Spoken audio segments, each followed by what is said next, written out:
Kapitbahay. Minsan ang sarap magkaroon ng kapitbahay, pero minsan nakakabwisit magkaroon ng kapitbahay. Ano na naman pinagsasasabi mo? Manahimik. Dati kasi ang mga kapitbahay nagbibigay ng ulam, ng merienda, ng hapunan, ng anak. Tita? Ay hindi. Yun bang nagpapalita kayo ng pagkain? Tok tok.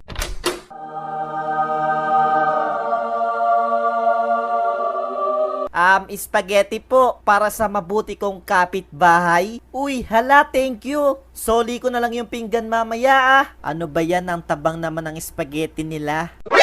NANI?! Dede, joke lang. Chismausa. Ngayon kasi, yung tipong umagang-umaga pa lang, nandyan na yung mga kapitbahay mong, daig pa mano kung tumilawak sa umaga no? Yung inuna pa chismisan kesa umagahan. Uy, alam nyo ba si Pepe, single yan? Oo, walang jowa yan. Ay, kawawa naman pala yung si Pepe. Hoy, kayong mga chismosa kayo, alam ko ng pogi ako, no? Pero sana naman, wag nyo na ipagkalat sa buong barangay. Daig nyo pa CCTV, Alam na alam nyo nangyayari sa buong kanto tinyo. Pati si Jonalyn na single since birth, binuntis nyo na sa kwento nyo. Ano kayo? Story maker? Sorry na, God bless. Barangay Tae. Eto naman yung mga kapitbahay na mukhang aso. Ay mahilig mag-alaga ng aso. Nyawa, kung may aso kayo, please pakitali naman O di kaya pakikulong. At kung ayaw nyo naman, please, pakibantayan naman. Hindi yung tuwing lalabas sa kuwe, nagkalat yung mga jeps ng aso sa kalsada, yung akala mo na sa isang game ka na kailangan mo iwasan yung mga patibong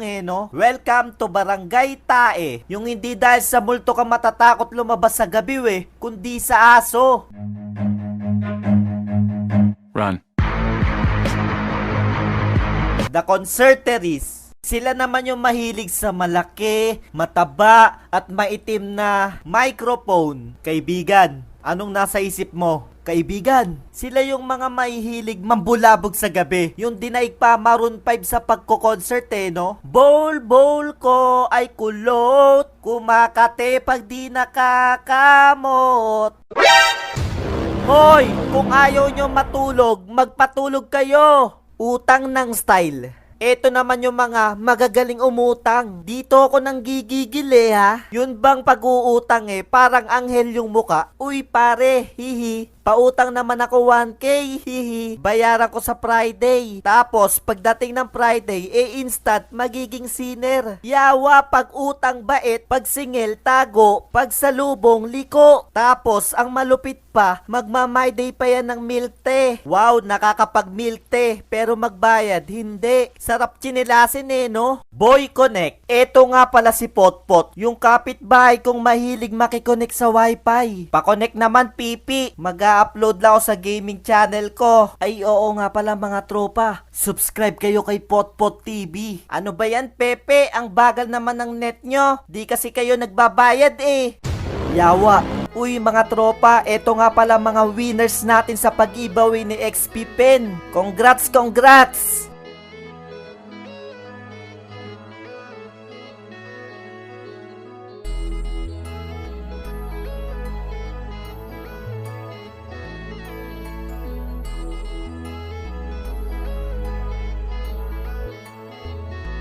At saka happy 4th month sa rin nga pala kay Shane. Woo! Love you!